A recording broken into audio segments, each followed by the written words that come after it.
Fantasy Draft is card players' top choice for daily fantasy sports action. The site offers DFS contests for the NFL, NBA, NHL, PGA, and Major League Baseball. Fantasy Draft puts the players first. With larger payout zones and contest entry caps, there are even more chances for new players to win. Check out Fantasy Draft today at cardplayer.com/link/fantasydraft, and when you sign up, you'll receive a free digital subscription to Card Player magazine worth $14.99.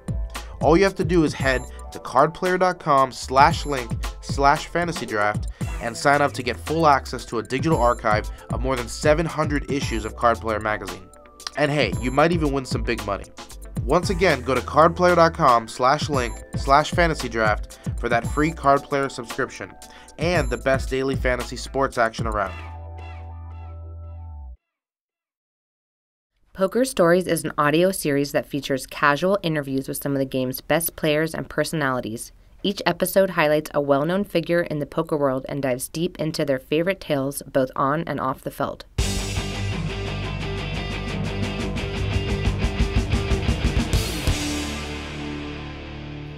Welcome back to Poker Stories, brought to you by Card Player and hosted by me, Julio Rodriguez. Today we got a really fun episode featuring Noah Schwartz, who definitely has a solid poker resume with $5.5 million in tournament earnings. He has a World Poker Tour win, he has won a WSOP bracelet, and he has a WPT Alpha 8 title as well.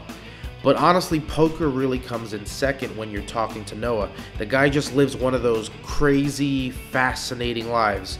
It's like he's living his life on vacation 24/7.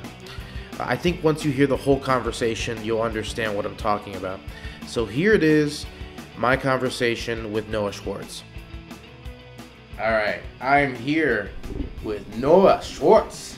How you doing, man? Dude, life is good, man. Jet lagged? Jet lag, 5.5 hours from Miami, but just here to see you. Yeah, me, and also it's the start of the summer.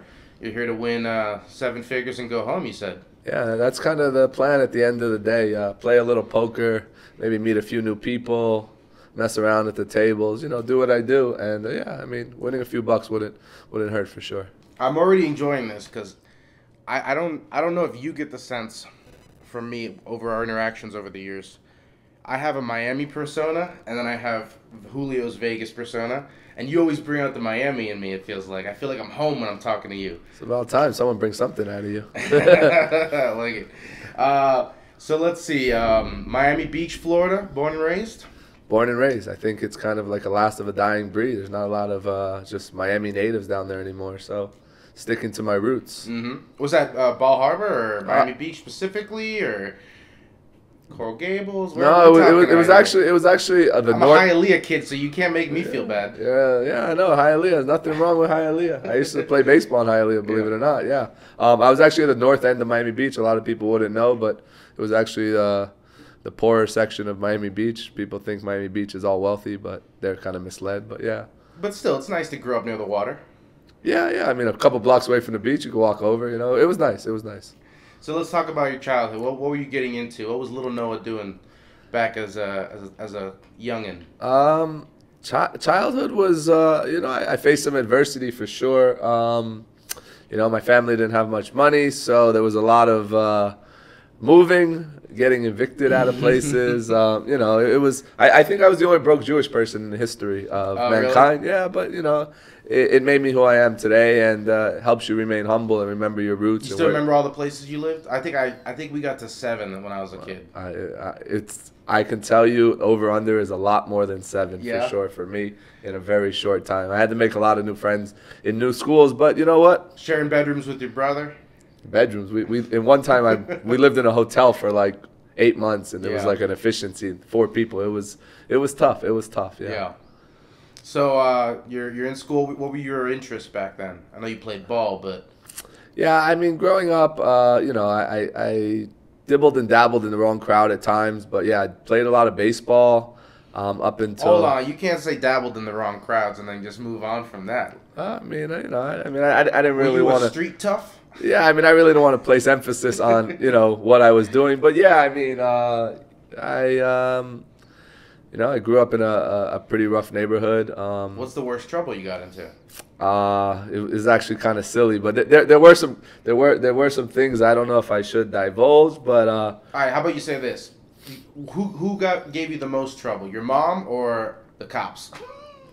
Yeah, I mean, curfew was 11 p.m. and when you did it 3 times and you broke curfew, you ended up in juvie. And I broke curfew more than 3 times and got caught, but luckily that no longer exists. I mean, it doesn't really it doesn't seem like the police have time to go pick up the kids for being past their bedtime. Yeah, so I hung out with a lot of kids that were older, and they thought it was wise to steal cars. So, you know, I got caught joyriding with some older kids, and that wasn't a good thing for me.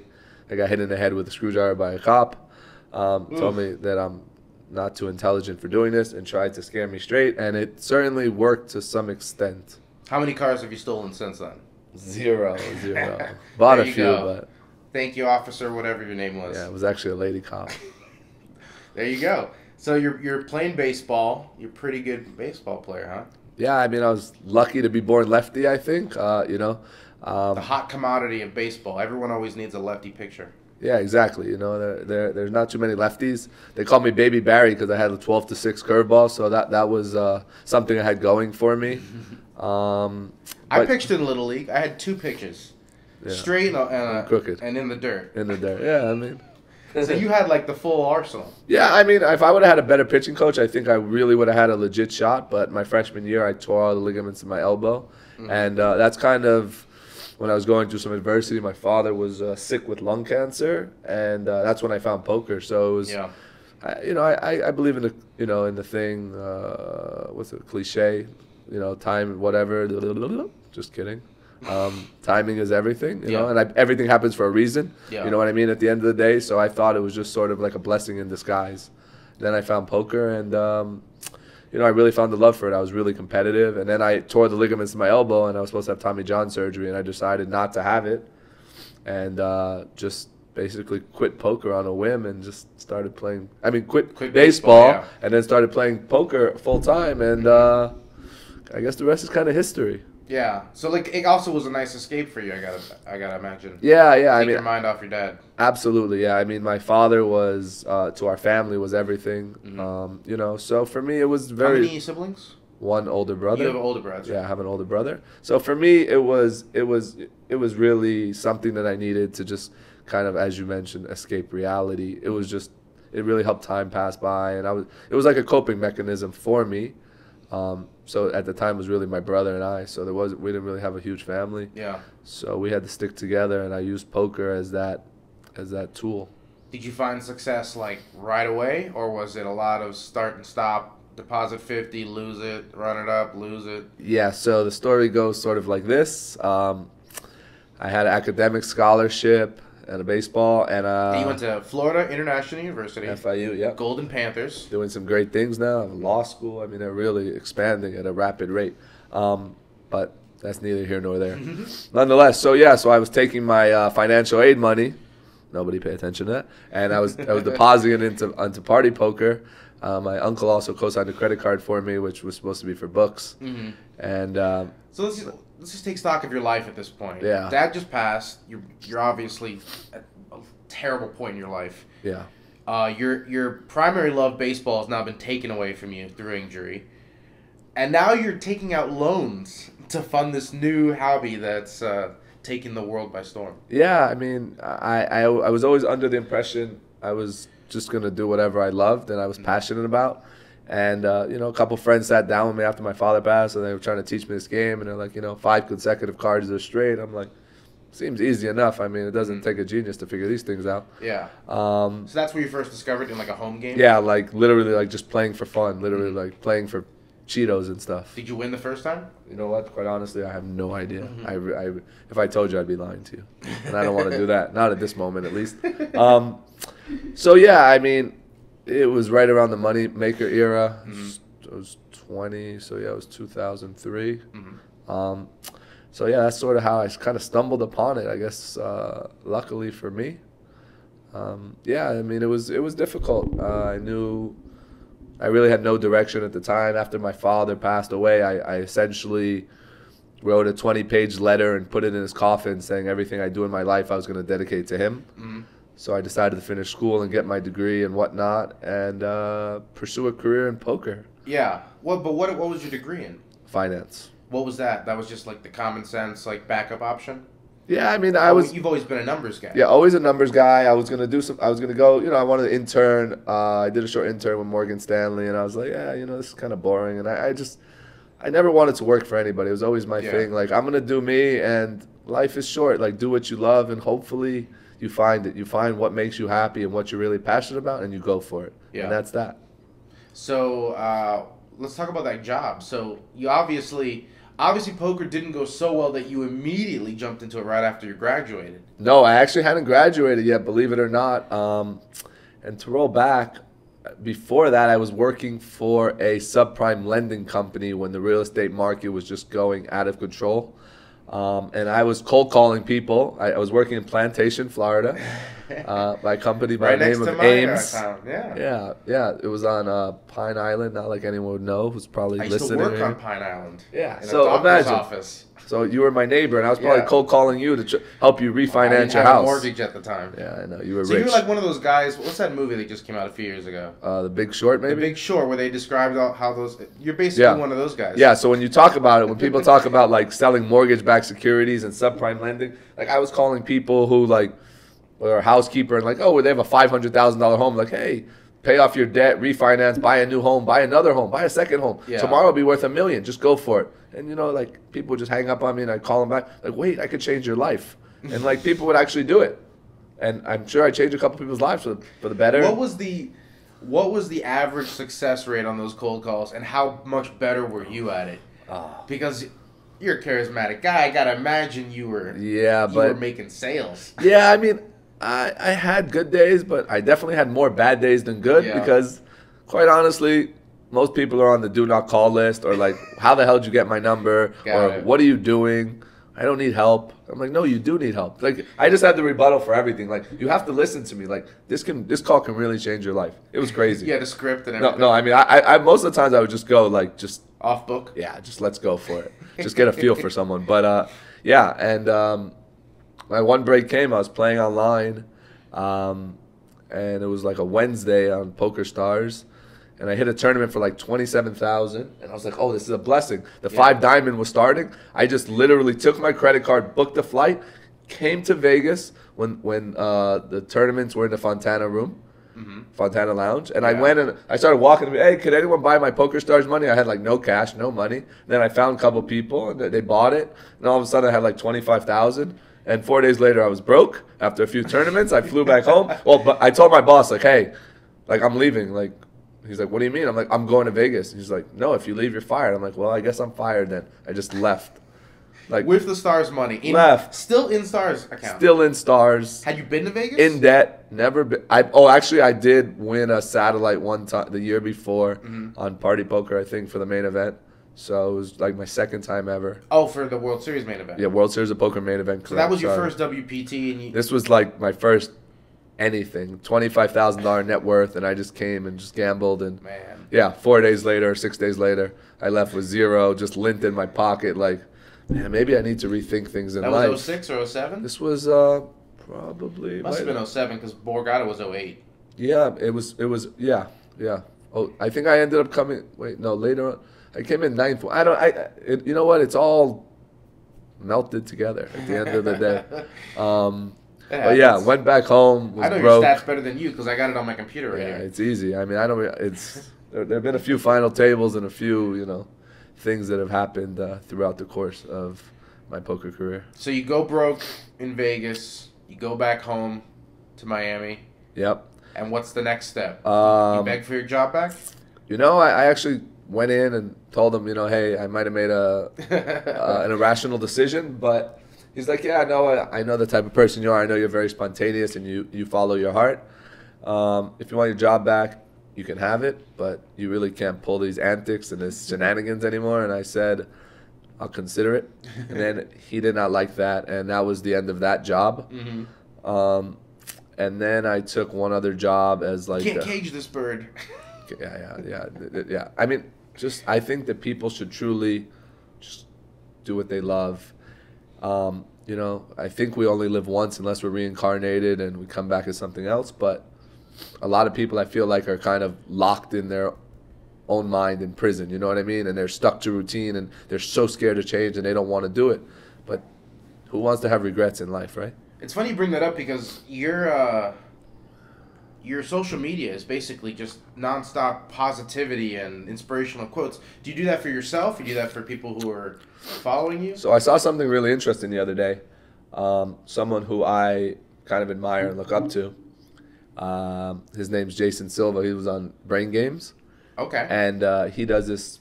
Is he the host? He's the host of Brain Games. Okay, yeah. I've seen him. So he does this YouTube channel called Shots of Awe, and he came out saying, "What's the new billionaire?" And basically, his description of it was a person that can reach and affect 1 billion people. And at the end of the day, I haven't really placed a lot of emphasis on building my following. And it's something that I'm setting up with a publicist now, and I'm really going to try to build my brand because where I came from, not a lot of people can get out of.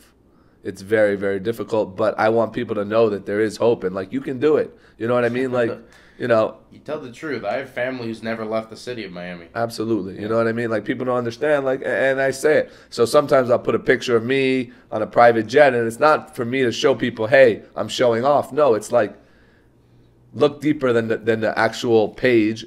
Look deeper and see that you can actually do it. You know what I mean? Like, I remember living with no electricity and having boil hot water. And now it's like today I'm in Vegas and I'm staying here for who knows how long. And you know what? I have freedom. And what does money give you? It's not, money gives you freedom and options. Like, hey, you want to fly somewhere, you want to go somewhere, do it. Yeah. You know? And I don't have to worry about it, you know? Yeah. And that's really nice. And I want to be able to also find a way to be able to help people, guide them. You know, people send me a message on Facebook, hey, can you lend me $1,000, $2,000? Like, that's not what I want. And I get that quite often because people know that I'm involved with philanthropic things and I do nice things. You know, last year I did a contest to bring someone to the WSOP main event, and I put them in.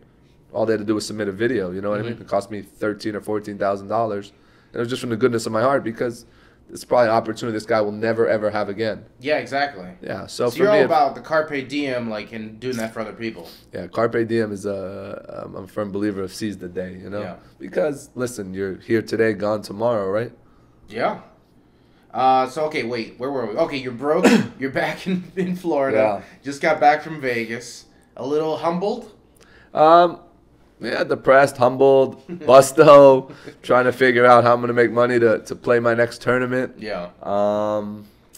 Yeah, just sort of seeking some guidance maybe, some direction, you know. I don't really, my father's not in the picture. I have an older brother, but he's busy doing his own thing, chasing women. It's just, you know, I don't have a huge family, so don't really have anyone to turn to. So it's, everything falls on my shoulders, right? Yeah. Like, I got to figure this out. Because if I don't, you know. Yeah. I might be homeless soon. You know what I mean? There's no, you know, hi, somebody, can you lend me money? You know, I don't know who to turn to. So I take a job in a condominium working security. Okay. Yeah, I'm just a very high-end condominium in Miami. You know, I do a good job building relationships. I met some people, but, you know, they see me a young 21-year-old security guard. I'm sitting there. It's kind of like a dead-end job, making $11 an hour. The crazy thing is they have a conference room, and inside the conference room, what is there? A computer. I have a partner that works with me, another security guard. So what is he? I mean, the building's completely empty. Like, everyone's very wealthy. There's not, you know, a lot of not. So he works. So I tell him, listen, I'm going to go play poker in this conference room because no one ever goes in. Yeah. And he basically, I just have a radio, and he watches for me, you know what I mean? And I go there and grind, like, on party poker. Oh, man. Yeah, so it was the greatest job ever. It was the greatest job ever. It was like free money, but hopefully they don't ask for retroactive or something. Yeah, they're going to call you up and be like, that was time theft.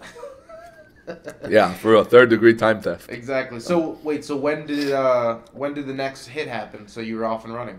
Yeah, so I was just working that job, and like I said, I mean, I was doing pretty well with financial aid.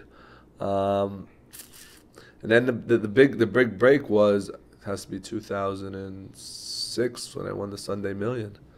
No, 7? 7, I think late 7 because 7, yeah. Borgata, where you finished 4th for 330, that was January 08. Oh, so yeah, so the million. And you had the million right before that, right? Yeah. So maybe you hit. Yeah, it right. I won the million in the Sunday warm up. I mean, the Sunday second chance within like 5 seconds of each other. Yeah, so that's instant bankroll. Yeah. I mean, that Sunday million was just. I mean, it was crazy. I went to a wedding, one of my best friend's weddings. He was actually on American Choppers, Austin Weiss. Hey, Austin. So went to his wedding, was leaving the wedding. Sunday, the girl's like, let's go to the beach. I'm like, no, I have to go home. Wire $1,000 to Stars. Somehow, miracle of God. Win it. 1K buy-in. Pick up like a 400 ball. And stared at this computer screen for hours. I ended at 5 a.m. I was like, this has to be Monopoly money. Like, there's no way I'm going to ever see $1 of this. Like, this can't be real. You know what I mean? Yeah. Like, did this really just happen to me? Like, and then, I mean, it was just a blessing from God, I guess. I mean, I don't know. What was the first thing you did with it? Oh, man. I didn't even, to be honest, I didn't even have I think I was leasing a car there. And I don't even remember. I went to the Range Rover dealership. And I bought a car. I ended up getting a car in cash. Yeah. Oh, but that was after Borgata, right? I'm trying to think. That's what it was. I was leasing a Cadillac CTS. Then I won the Sunday million. I transferred a bunch out. I kept a bunch online, and then I just started playing the tour. And then I went to Borgata, and I came in fourth for 344,968. Yeah. No, I'm sorry, 331,958. Yeah, first was a lot. Yeah. Was that the Roy Winston, No, Mike Madison? That was Gavin Griffin, David Tran. Oh, okay, yeah. Lee Watkinson. Yeah. So now you got $750,000. Yeah, I went from 6K bankroll to having a lot. Yeah. And I took it all in cash from Borgata. My brother and my girlfriend at the time flew up. No, like 20K in cash and like a check, right? No. Every single dollar in cash. Like, give it all to me right now. I'm taking it. We got to the airport. They opened up my backpack and they said, what are you doing with all this money? And I said, here's my W2G. I just won it. And they said, my brother's 6'5". They go, is this your bodyguard? And I said, yes. And I remember flying Spirit home on the most wobbly. I'm like, I might not make it. From the AC airport, right? The money's going to burn, but who cares? Great story. A couple people shed a tear maybe. They'll say, hey. But how much money can you fit in a backpack? A lot. I mean, in that bag, I mean, you can fit. Because you had $331,000 in cash. Easy. In a backpack? You can put at least 500 minimum. Okay. Easy. Maybe more. I'm going to test it out. I'll let you know, though. I'm going to do the money test, book bag. Yeah, let's just see how many you can actually. What's the official answer? Yeah. If you're folding them, maybe you can get $1 million in there. Just no Easy. Crannies. Easy, a Milski, but I'm saying 500 conservatively. So let's go. Oh, so then you go back home. I want to hear the Range Rover story. Yeah, go to the Range Rover dealership. I'm 23 years old. I've basically not had a car in my entire life. Mm-hmm. So you put down $25K on a very sensible Toyota Camry. Yeah, went in with my book bag attached to my shoulders. Said I would like this car. They said, would you like to test drive it? I said, no, I want it. Bought it. Cash. Gone. Black with basketball interior. Orange. Autobiography Range Rover. Sat in the car, and it all came to fruition. Like, wow. I went from having no electricity to I'm driving probably the car of my dreams. You know what I mean? Like, and who would have ever thought? You know what I mean? If I would have just given up after failing and just not having the results I wanted or needed, who would have known? I mean, I might be working in Bear Stearns, but they're out of business, so I probably wouldn't work for them anymore. So, some financial institution. You might be a security job again. Maybe. I mean, who knows? You got tied up in some stuff. Yeah. So I can't even imagine what it'd be like to put down 6 figures in cash at a car dealership. Yeah, I couldn't imagine it either, but I closed my eyes, I opened them, went to the dealership, and, still, I mean, I felt like I was dreaming. Mm-hmm. You know what I mean? I couldn't believe that I went from $6,000 8 months prior to having $750,000 and never had seen more than $20,000 probably. So, do you still have the car? No, that car is that's 2000. No, I'm 3 Range Rovers deep, and that car. I mean, did it at least hold its value well? No, I lost. No. Off the lot, it went from 117 to 96,000. But you know what? That's what happens. Who cares?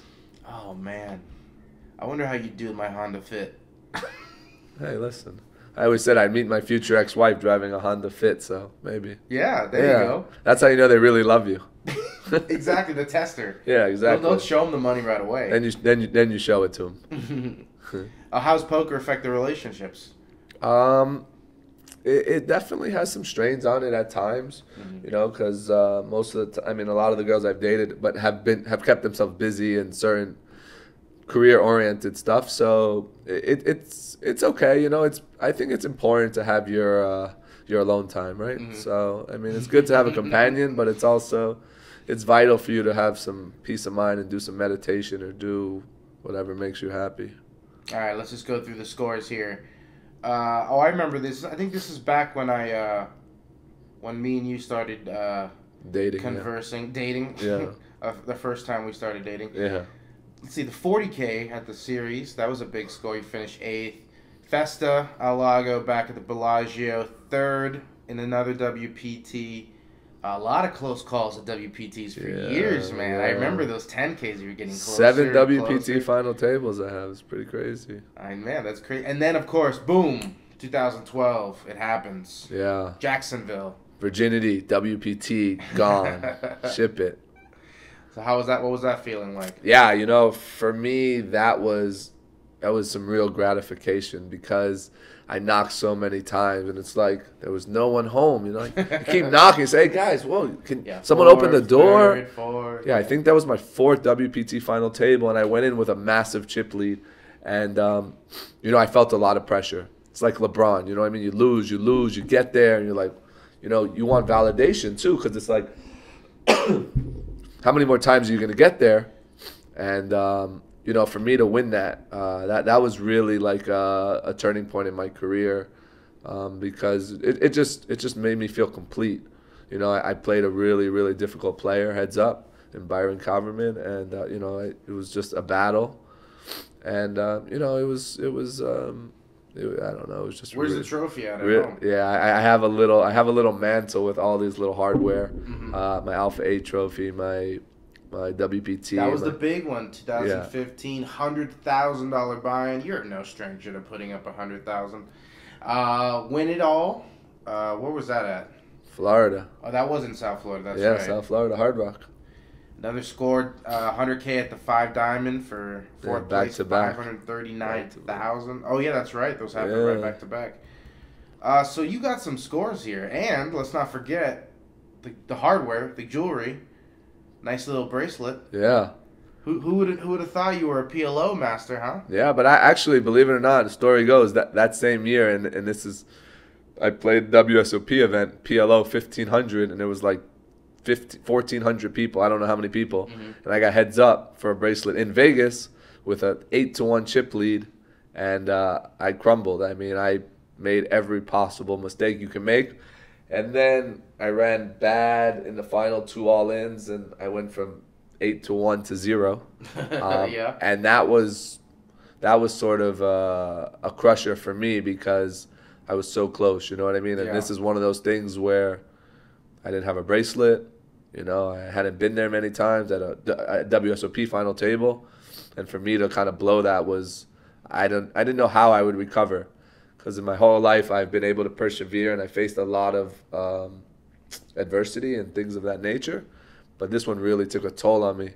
So I said, you know, it's easy to just get knocked down and not get back up. But I said, you know what? That's not me. That's not my persona. Yeah. I'm going for it. And then I made a run in the main event that year. Came in 52nd. I lost the biggest pot of the tournament at the time versus Jay Farber, Kings Against Aces, for all the chips, and he ended up coming in 2nd, and that was another thing. I was just like, wow, you know, like, why does this happen to me? Like, the only way I'm going to get all in. And I said, maybe I should have folded. I was really hard on myself, and then I took a few days and kind of disconnected from the world. You know, and obviously it's great. You come in 52nd out of 8,000, you know, you have a lot to be happy for, but still shitty. I'm not going to sit here and try to bluff you, dude, because it doesn't work. I remember you were a little salty after that second. Yeah. Because you had the big lead. Yeah, absolutely. So I just said, you know what? I'm just gonna try to better myself, better my game, improve. People are constantly getting better, and the moment you think you know too much is you lose. Yep. Because you have to listen and learn, and maybe people see the world differently. You know what I mean? Life is all about perspective. So for me, I said, you know what? I just went back to the drawing board a little, and I knew I just had to fine tune a few things that I thought I was doing not perfectly, or you know. So I went to WSOP and WSOPE, and then What city was that in that year? That was 013. yeah, I don't know the name of the city. It's called Les Barres, the Zubi. It was in France. It was in France, maybe north of Cannes, somewhere in the middle. It wasn't the one. It was in Barri, Barri. Yeah, I don't know, not in Berlin. Yeah. No, yeah, and it was crazy because I played. It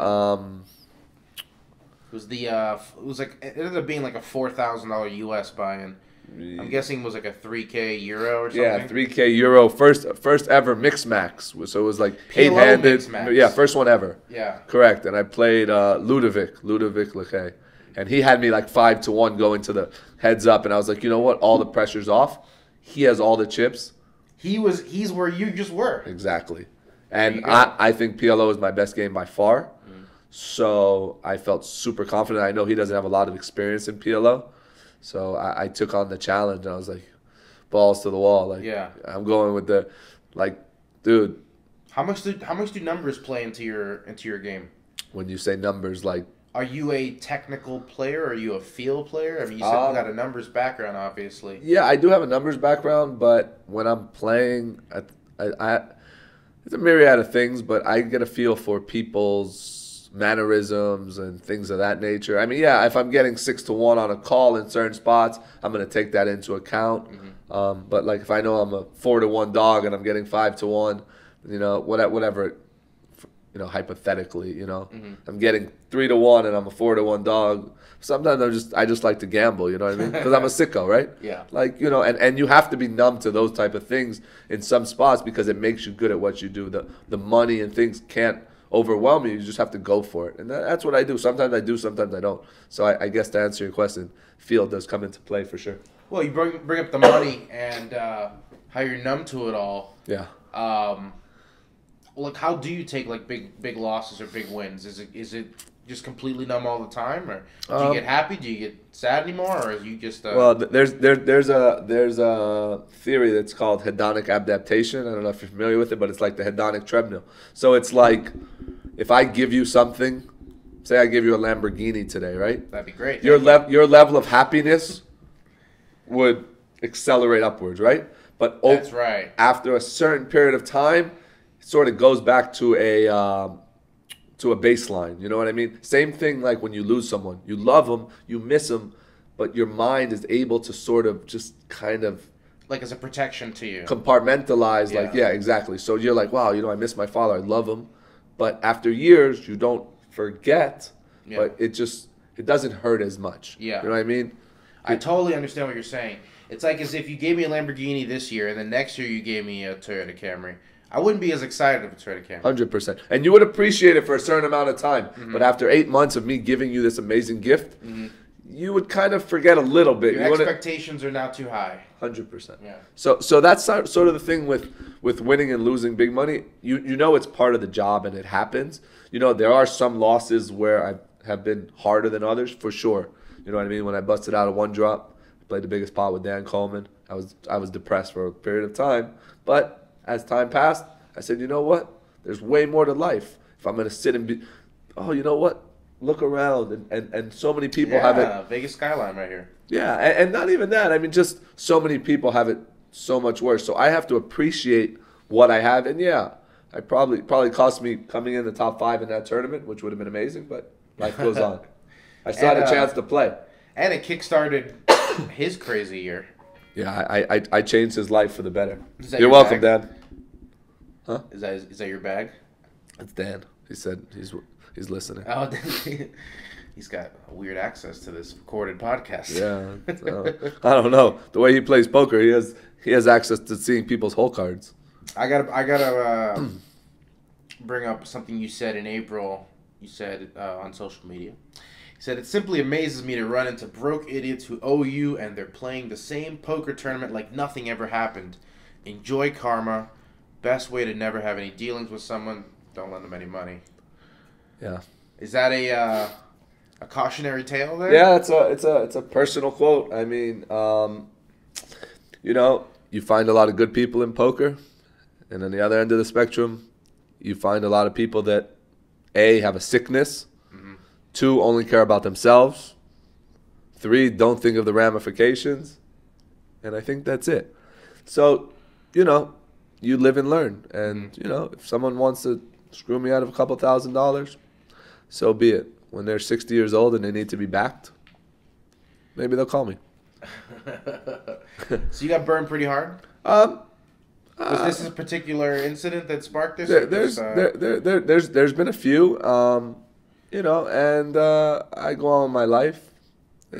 I try to do nice things to people and help them out in life, and they take advantage. So I guess essentially they mistake my kindness for weakness, but it's okay. Have you put your foot down recently then? No, I'm just going with the flow. I'm not confrontational, but it is what it is. I'm not gonna lose sleep over it. If I think what's meant to happen will happen, and so be it. All right, I got some fun ones for you here. Cool. I saw a photo of your shoe collection, and then I saw your watch collection. What's the biggest collection you got? Baseball cards. Baseball cards. Pogs maybe? Or, yeah. No. I'm gonna get these fidget spinners. These things are pretty cool. I just saw one at a gas station. They're unreal. They're really special. I don't even know. 2 17-year-olds invented them.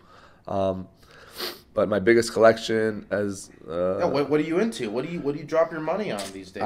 I'm really into fashion.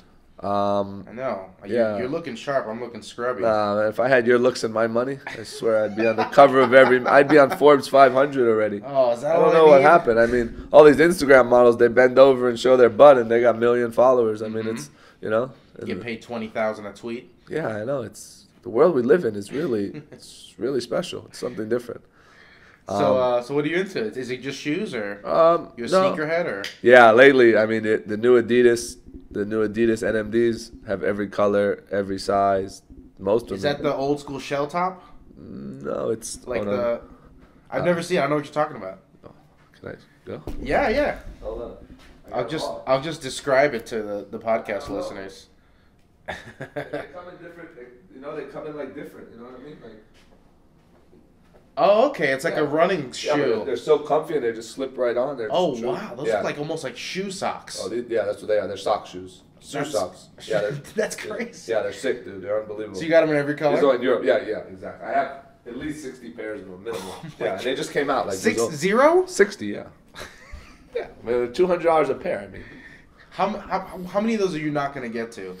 Oh, I don't know. I'm actually. You'd have to wear 2 a day, otherwise they'd go out of style before you got to them. Think so? I don't know. But I may need to move into a bigger place right now because my shoe collection is just really exploding, dude. Yeah. Yeah, it's a problem. I think I have an addiction.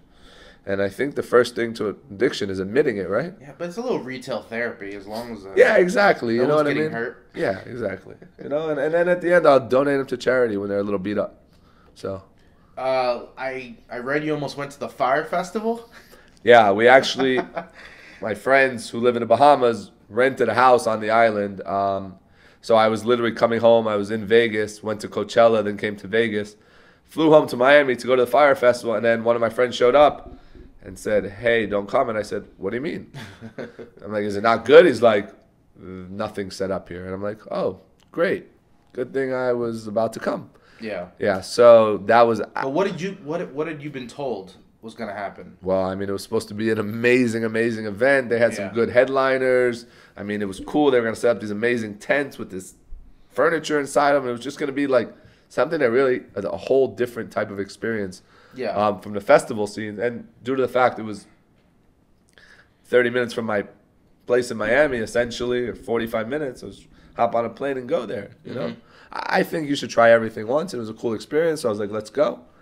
And yeah, that thing you didn't show up. That went horribly wrong. Horribly wrong. Thanks, Ja Rule. That's still the craziest story I think I've read this year. Like, Yeah. how does it get so far along before somebody, like, how do you get to the day of and still think, yeah, we got this? Yeah, I mean, and the sad thing is that they didn't like tell hey, festival goers, by the way, there's going to be nothing there. At least let people not travel from all around. I mean, Yeah. what they took in deposits and everything was insane. Jeez. Yeah, and I just read an article that said like they just told the employees like, hey, if you want to keep working, well, nope, you won't get paid, but you know it's gonna go next year. Like, sure. Fyre Festival 2018. Sign me up. Like, where do I send the money? Yeah. Yeah, like, all right, let's go. Put me on the list now. I'm in. Yeah. Give me the top villa. You're known for being a gambler. Yeah. All things, not just poker. What's your second favorite medium to wager? Is it sports betting? Dice? Yeah, I like fast paced stuff. I like dice, yes. Mm-hmm. I enjoy it. It's I just like being boisterous and messing around at the table and having fun, but it gets expensive. There's nothing better than like a nice rowdy craps table 100%. where a shooter gets on a nice little roll. Yeah. You know, it doesn't have to be crazy. Like, it doesn't have to be a hot shooter for 3 hours or anything. Yeah. Just a nice little table where everyone's got some drinks and is enjoying themselves. Yeah, that's the best. You know what I mean? Friends come in town, we throw the bones, we hang out. You don't want to be at that table where there's that guy who... Yeah, betting the don't is just like so miserable. And it's like, Yeah. wow, I wish I got stabbed in the face by a stingray. He's got holes in his sweatpants. Yeah, it's just an absolute nightmare. But yeah, so I try to mess around a little bit. You know, I know that it's not really going to be profitable unless you have a long roll, especially the way I play. And I know from a numbers perspective, it's not advantageous. That's what I'm saying. You're a numbers guy. You know it's the sucker bets, but I like action. yeah. I like action. You know what I mean? And So what's your go-to gambling story? What's your best D-Gen story? I don't know. I have some with you. Yeah, I know. I have some, but I don't know. I mean, You don't have to divulge if you don't want yeah. to. I will tell people this. Mutual friend Andy Liakos worked for WPT for years. Yep. You once offered him, Yes. and this is not kidding, I believe you offered him $15,000 to legally change his name to Noah. That is not 80. That is 1,000% accurate. And Andy decided that it would be in his best interest to go speak with his Greek parents and say, Yes. Mom and Dad, I love you. I love my last name. I love everything about it. I want to change my name. Yeah, he And wanted to be Noah Liakos. Yeah, Noah Liakos. I don't know where I haven't seen him in a 15 minute. grand. No, I think he stopped working for WPT like last year, but he worked in the poker industry for almost 10 years. It's crazy. Nice kid. But yeah, but the way he tells the story, he walked into his all hyped up because he really thought he was gonna go through with this and get this $15,000. So he goes up to his dad. He says, "Dad, you're not gonna believe this. I got this poker player on the hook for $15,000. All I gotta do is change my name to Noah. What do you think?" Yeah. I think Andy might even be named after his dad. Yeah. Because what he said next was, "Oh, why don't you just let Noah be your dad?" Yeah. Then? And then he stormed out the room. Yeah, and the thing was that it wasn't a permanent name change. It was only for a set amount of time, which I think was 12 to 18 months. He didn't go through with it. Yeah, he said I have to change my name, the mail, this, that, the other. It didn't work out too well with his family. You once offered me and my wife $10,000 to name our first child Noah. No. Now, I don't think that would have been good for our daughter. Yeah. Well, no, yeah, but it's actually the most popular baby name actually right now. It's making a huge comeback. Yeah, Noah's strong, dude. Strong. I mean, Russell Westbrook just had a baby named Noah. Russ, you you're go. welcome, dude. Noah Westbrook sounds better than Noah Rodriguez, I think. Yeah, sounds like just an anomaly or something. Yeah, that's a family I want to go to a party with. Yeah, could be all right. More interactions between the two of us. I once went to a Heat game. I was very excited. I was in the upper deck. I'm watching Giannis take on my Heat. I was excited to see him for the first time.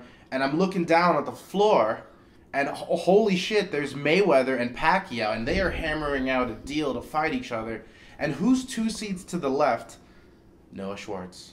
Noah fucking Schwartz. That was crazy. Who would have ever thought, man? Yeah. From no electricity to sitting next, and actually I was 1 seat. I was next to Pacquiao. You were next to Pacquiao. Yeah. Okay. Pac-Man's my boy. Pac-Man's my boy, though.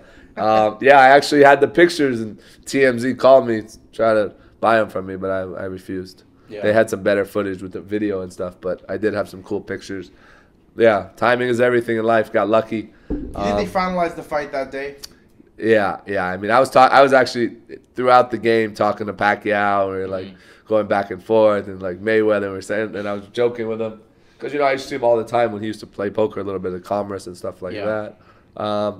So yeah, I think I feel like it was almost set up. You know what I mean? Pacquiao was in town, Mayweather came up at halftime, create all this buzz, and that's what everything is. You know what I mean? Get people talking.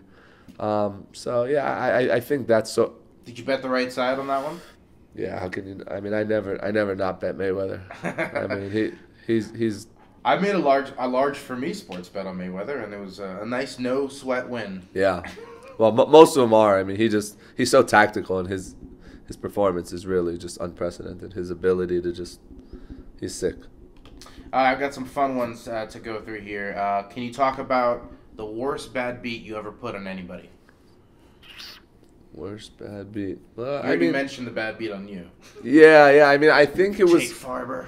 This was. I was. Yeah. Well, it's not really a bad beat. He had the best hand. So. Oh, he had the kings. He had the aces. I had kings. Oh, I think you said eights. Oh no, he had aces. No, he had aces for $8 million. Yeah. All right. First hand of day 6. So it was okay. Yeah. All right, never mind, Jay. You're good. Yeah. Tight fuck. Yeah. So wow, I'm trying to think. There has to be one really bad one. I remember I did a 10 deuce to aces one time. Yeah. The main of that same year. I mean, pot wasn't like day 5, like guy open mid raise. I had 10 deuce suited. The Doyle. I was like, big blind. I'm never folding here.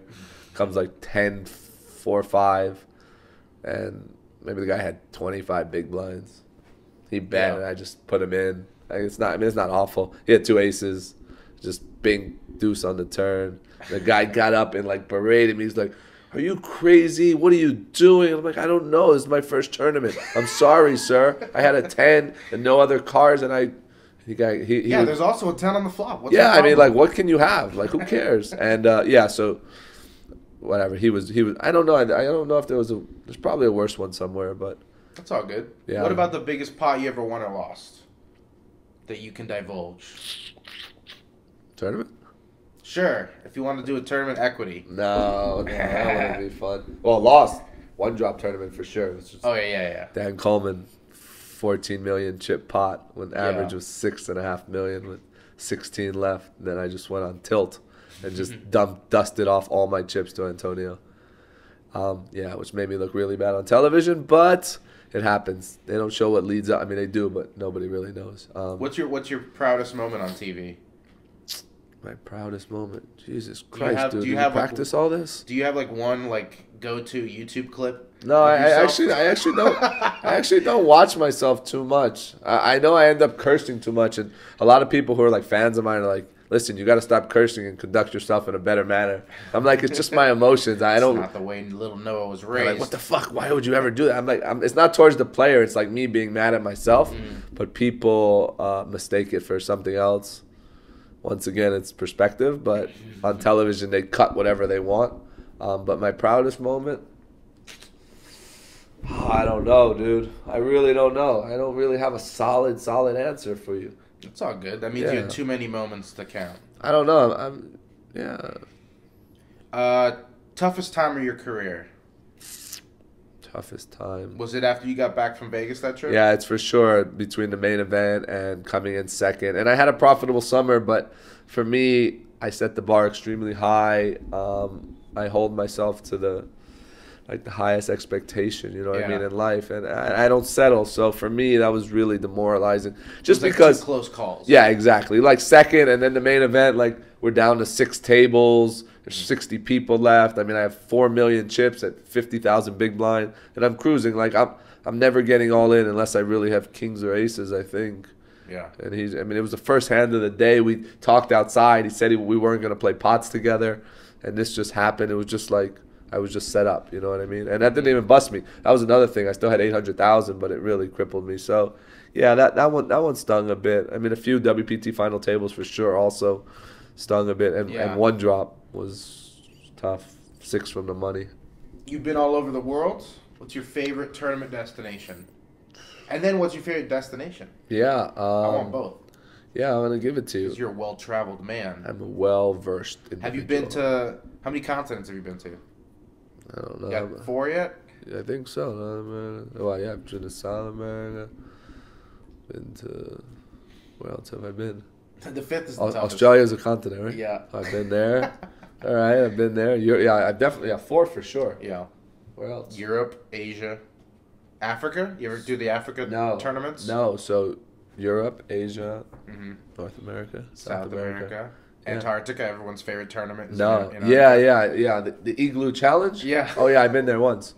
I was in my boxers and the penguin bit my tushy. You have to buy in fish. Yeah, exactly. Yeah. So what's your favorite tournament destination? Love Barcelona. Yeah? Yeah. Love just people, the culture, the food, hanging out at the W, just everything. I mean, the nightlife is pretty good. Where else? I mean, I haven't been to Germany. I mean, and I love Cannes, and I mean, I don't like Monaco so much. I think everyone's a bit ritzy and like, oh my God, I'm better than you. I drive a cab and it's a Mercedes S500. I say the same thing about Monte Carlo. I'm not too fond of it. The only thing you can do there is gamble and show off in your car. Yeah, There's no bowling alleys in Monte Carlo. Bowling alleys, it's like, here, would you like a Coke? €36. Yeah. Would you like some sushi roll? €77. Sure. And then I don't know. For me, it's not. Delivery. No, thank you so much. See, but you think life is bad? These people work hard to make $12 an hour, so appreciate life. Yeah, what was that, minibar?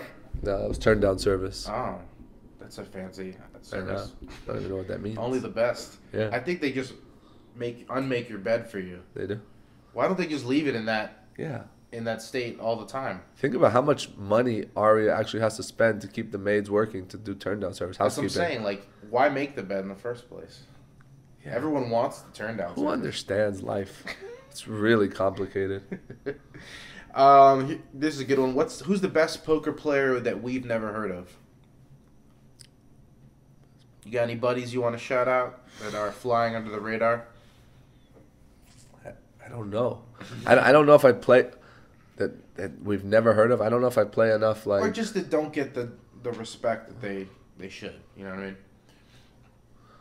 Yeah, I mean actually I played with the kid who won the Bellagio Cup last year. He played pretty well. I played with him in the WPT Tournament Champion, James Romero maybe. Oh yeah. Yeah, I thought he played really well. He was a bit spewy, but I mean, there's a small sample size, but I thought he played pretty well. So I would... James Romero, there's your shout-out. There you go, buddy.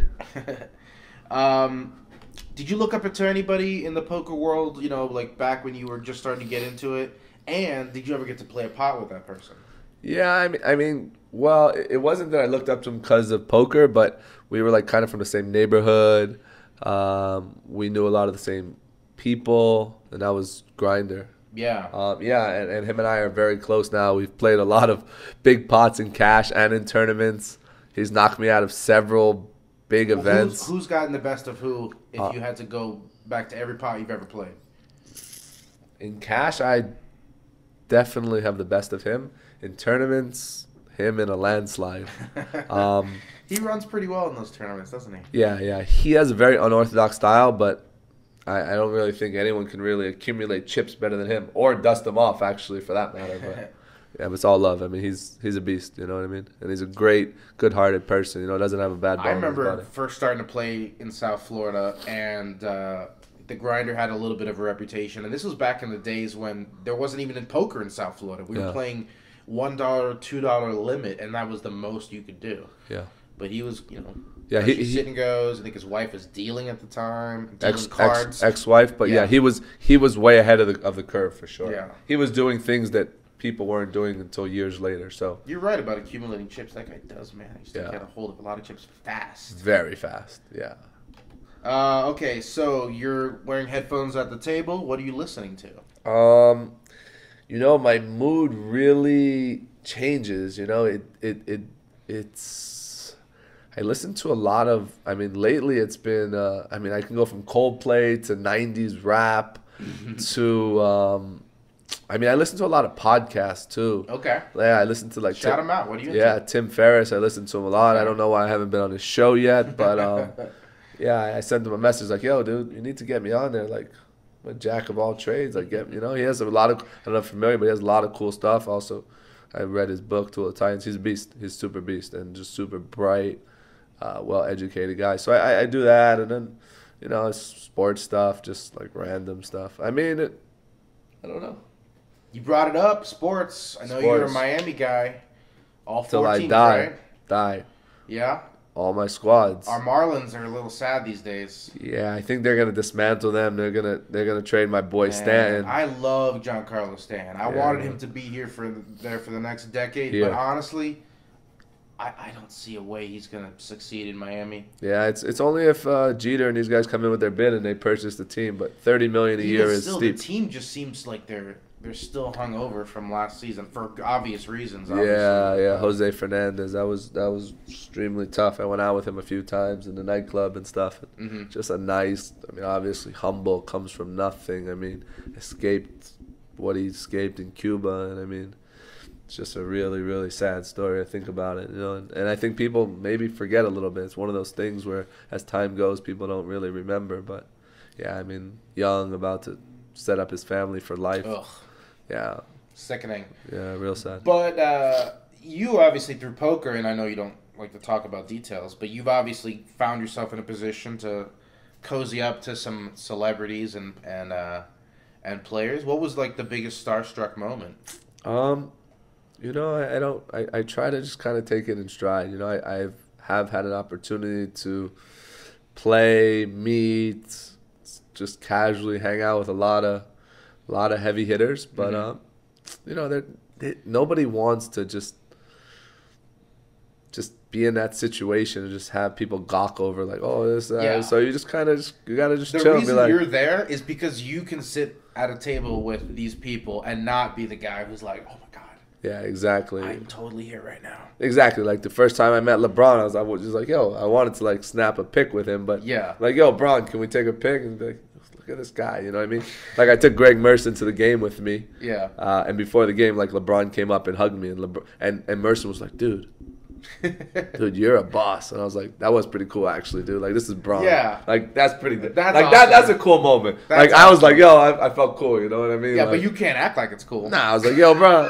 He's like, Schwartzy, and then Merson was like, so that was pretty dope. But you know what I mean? It's I've come a long way, and it's just for me, it's unfathomable to think that I've positioned myself or know people that, I've done a great job building relationships, and I've been lucky to be given these opportunities and hang out with certain people and whatever. They're everyday people. I mean, you're not going to say, but obviously you play with a lot of athletes and stuff. Like, what league plays poker more? NFL, MLB, NBA? It seems like NBA is the way to go. NBA for sure. They may play a different variation of poker, but I mean, obviously, there's not as many guys in the NBA as there are in NFL, so probably from a percentage-wise, I would definitely say the NBA. I think on a lot of their flights and stuff, they're definitely taking part in some form of poker. When I interviewed one of the part owners of the Golden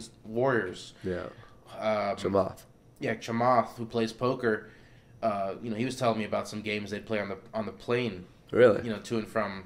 Yeah. Games, Yeah, so I mean, imagine. I mean, and there's a lot of guys, I mean, they just love it. You know what I mean? I don't know for what reason. I know Jordan, when in his day, played a game. And he was a gambler. Yeah. I mean, that guy was a gambler. Still is. Yeah. I mean, he loves it. But you know what I mean? I guess you get to a certain point in your life where, one, either you're bored, and you're like, you need something to do. So you need action. We need action. We end the podcast with the same way every time, with a random question from a random question generator. Really? Which is popping up. Oh, this is a good one. Are you bluffing, dude? No, I'm not. Really? All right, you want to read it? I believe it. Okay. I thought you were going to read it out loud. All right. If you knew... I was going to, but I was thinking about it. Yeah, if you knew you only had 24 hours left to live... Oh, this is like perfect. What would you do? This is like on theme with. Yeah. I need 10 seconds to really give this a thorough, real answer that's genuine from the heart. Yeah, I mean, you don't have to come up with specifics. No, I know. I'd like to know your last meal for sure. Yeah. So basically, if I had 24 hours left to live, there'd probably be a couple girls I would call, so I could make love to them. Yeah, I don't know if they'd accept the offer, but I would try. Secondly, I would definitely spend some time with my family. Not all 24 hours, though. No, just like 180 minutes max. Like, hey, I love you guys. I'm not going to be around much longer. Probably do food at the same time. These are my assets. Kill 2 birds with 1 stone. Here, please help leave my legacy. Yeah, here's the rest of my estate. Exactly. Here's my irrevocable living trust. I love you. Yeah. And then I do something outrageous, like probably jump out of a plane, get my heart going. What else would I do? You ever jumped out of a plane before? I have not. It's something that's kind of on my list of things to do. I would like to cage dive with the great white sharks. I imagine your bucket list can't be that long. You've done a lot. Yeah, I know, but still, there's things that maybe it's long, but it's like a crazy person. Exactly. Yeah, exactly. So like the bucket list it's extensive, but at the end of the day, it's just things I'm not really willing to try it in the event that I end up dying. Then it might kill you. Yeah, exactly. So I want to at least live until I'm 50, and then when I'm 50, whatever. After that, balls to the wall. Who cares? Yeah, exactly. When you need Cialis every day, who cares? Yeah. So So you want to jump out of a plane? Yes, jump out of a plane. Cage dive with sharks. Yeah, things that are just outrageous. You know what I mean? What else? I don't know, dude. I don't know. You ever driven above 200 miles an hour before? I've driven about 160. Okay. I don't know. It doesn't really sound too exciting to me doing 200 miles per hour. That's fast in a Range I would Rover. want to do things that would have a positive impact on the world somehow, some way. In 24 hours? I don't know what I could do, but I would want to do something. So if you got any ideas and you find out that I'm terminally ill, let me know and make sure. I mean, if I knew I had 24 hours, I would do something illegal. Yeah. Because who cares? There's no consequences. Yeah, there are a couple people I'd like to chop up, but I'm just kidding. No, I don't mean like... I'm just kidding. Joke. Being facetious. Guys, relax. Oh, man. No, ending the podcast on a dark note. No. I'm a nice person. Stop sharpening that knife. You see me at WSOP, come say hi to me. Tell me a story. No bad beats. So if you tell me a bad beat, you owe me $100. You know what I mean? Like, I'm a nice, personal person. I like meeting new people. What would I do in 24 hours? I'd definitely go to Carbone and eat a veal parm and some fettuccine alfredo. Right. Clog my arteries. All those carbs? Okay, yeah, all those carbs. Exactly. Life is so short anyway. Perfect. That's perfect. Perfect. Noah, thank you so much. You're a gentleman, a scholar. You got... Scholar part I don't know so much about, but you're definitely a gentleman. You got a third of that right. I'm a man. Man. Sometimes. Mostly. Don't ask my wife. Thank you so much for having me. Good luck this summer. Thanks. I look forward to interviewing you after you win the one drop. Yeah, that's the plan. So go do it. Thanks for your time. We did it. That's the show. Thanks for listening to the end. Be sure to rate, review, and subscribe on iTunes or wherever you get your podcasts. Special shout out to Chef Charles 888 for submitting a review and a question that we used on this episode of the podcast. Chef Charles 888 or anyone for that matter, go ahead and send an email with your review to pokerstories@cardplayer.com and we'll hook you up with a free digital subscription to the magazine. Thanks again to Noah. You can follow him on Twitter at Noah J. Schwartz or visit his website, noahschwartz.com. See you next time.